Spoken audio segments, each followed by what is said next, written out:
I remember the moment clearly, not because anything dramatic happened, but because it felt so ordinary.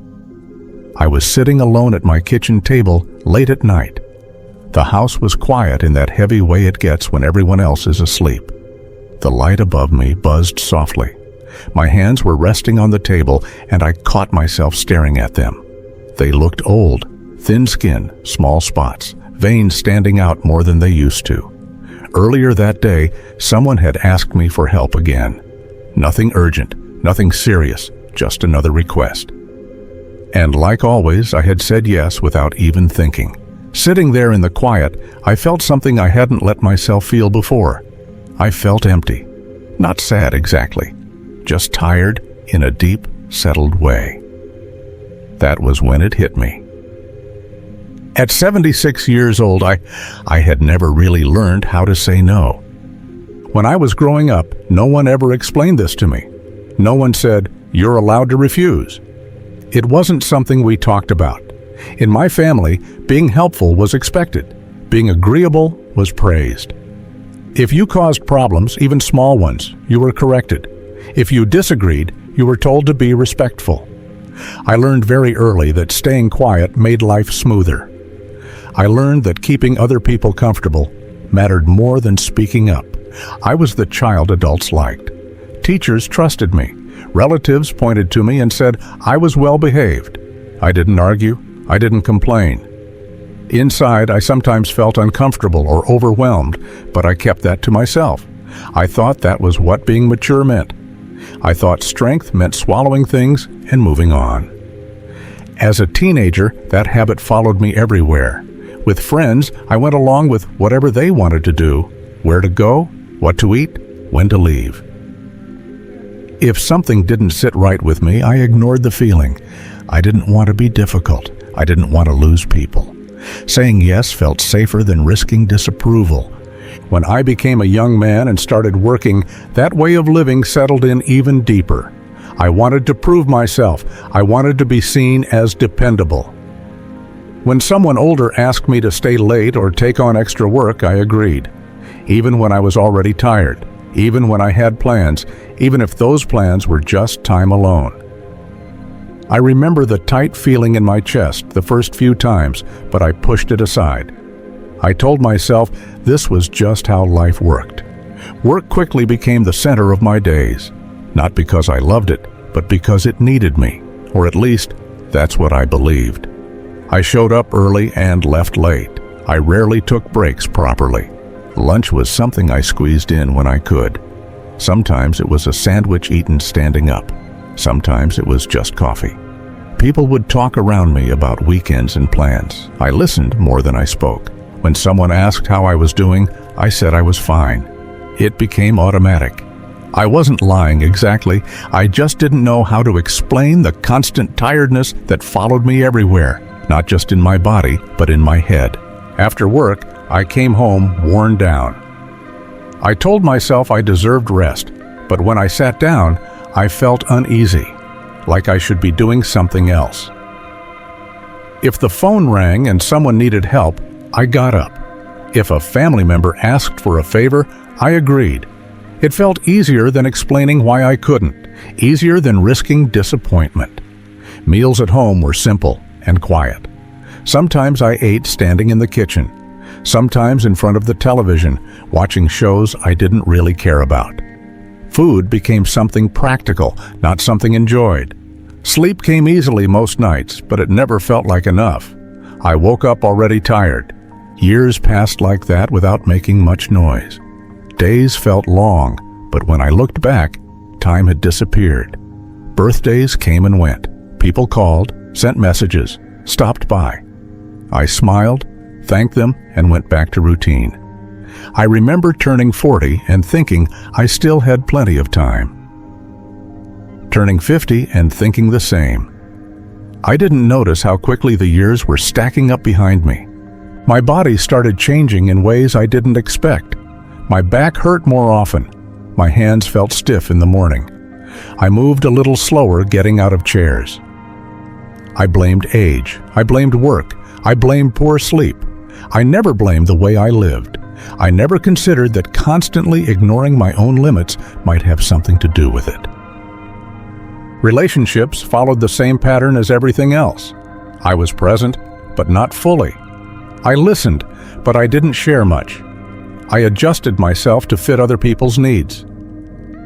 Over time, friends drifted away. There were no arguments, no dramatic endings, just distance.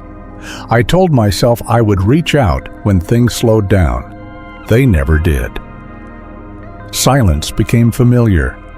Even when I was with people, there was a quiet inside me. I didn't think of myself as unhappy. I just felt worn down, like something had been used for too long without rest. I didn't know how to name it, so I ignored it.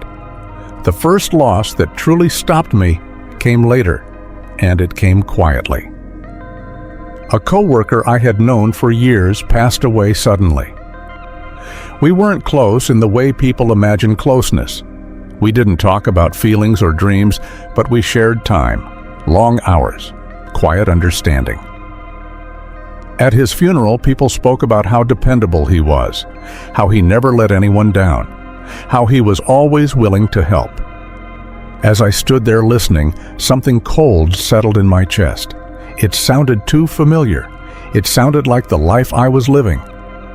And I realized for the first time that I might be walking the same path without even noticing.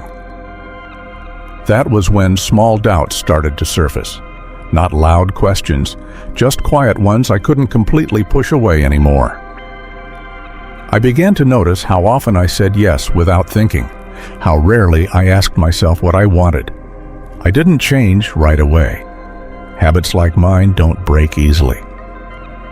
But something had shifted, even if I didn't fully understand it yet. After that funeral, life didn't suddenly change. I went back to my routine, back to work, back to saying yes the way I always had. The difference was that now I noticed it. Every time I agreed to something I didn't want to do, I felt it more clearly. A small tightening in my chest, a quiet drop in my stomach. Before, I had ignored those feelings. Now, they stayed with me. I started paying attention to how automatic my responses were. Someone would ask for help, and the word yes would come out before I had time to think. Even when my body was tired, even when my head felt heavy, I agreed. I told myself I would rest later. Later rarely came. As the years passed, my work slowed down. Younger people stepped in. I thought that would feel like relief. In some ways it did, but it also left more quiet space, and that was harder than I expected. Without work filling every hour, I began to feel how empty I was. Evenings stretched on. Mornings felt heavier. I had spent so many years responding to others that I didn't know how to choose for myself. People still came to me, though. Family needed help. Neighbors asked for favors. Friends sent others my way because they knew I would agree. I heard the same words again and again. "You're always willing." I smiled when they said it, but inside I felt tired. My back ached more. My energy faded faster. Still, I said yes. There were moments when I almost said no. I could feel the words sitting in my mouth, but I imagined the look on their faces. Surprise, disappointment. I didn't want to deal with that, so I swallowed the word and nodded instead. I began to notice how uneven some relationships had become. People called when they needed something, not to ask how I was. When conversations ended, I often felt drained rather than comforted. I told myself this was normal. I told myself this was what being useful looked like. My health changed more in my late 60s and early 70s. My knees hurt. My hands shook when I was tired. Simple tasks took more effort. Doctors told me to slow down, to rest more. I nodded, thanked them, and went back to my old habits. I didn't know how to live any other way.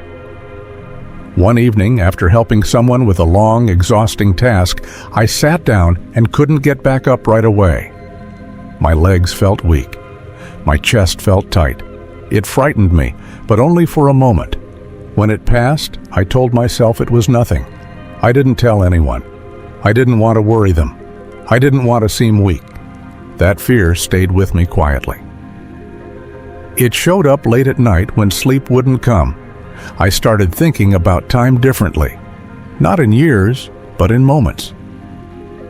How many mornings did I have left where I felt okay? How many evenings could I still enjoy if I let myself? I thought about the people I had lost over the years. Many of them were remembered for how dependable they were, how much they gave. Very few were remembered for how rested or content they were. That stayed with me. The regret I felt wasn't loud. It didn't come with anger or tears. It came as a steady heaviness. It was there when I sat alone. It was there when I said yes and meant no. I thought about all the small moments I had given away without noticing. Evenings that could have been quiet. Mornings that could have been slower. None of them felt important at the time. There was a day not long ago when someone asked me for help with something that would take hours. I felt tired just listening. My body already ached.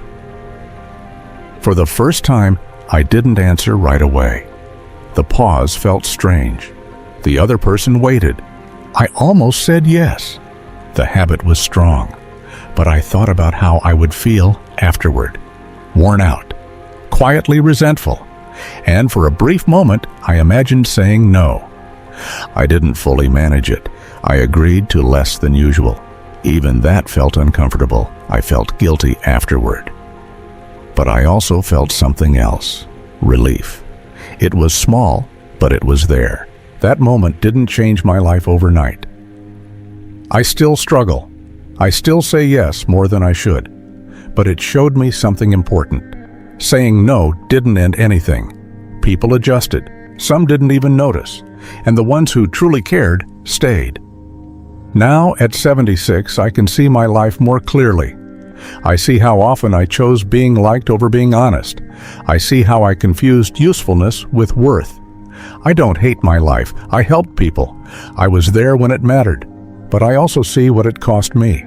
When I look at people my age with tired eyes and soft, worn faces, I recognize the same story. Years of giving, years of putting themselves last. It's written in the way they move, in the way they apologize for resting. If I could speak to my younger self, I wouldn't lecture him. I would just tell him this, quietly.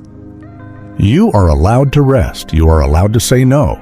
You don't have to explain yourself every time. Time doesn't wait the way we think it does.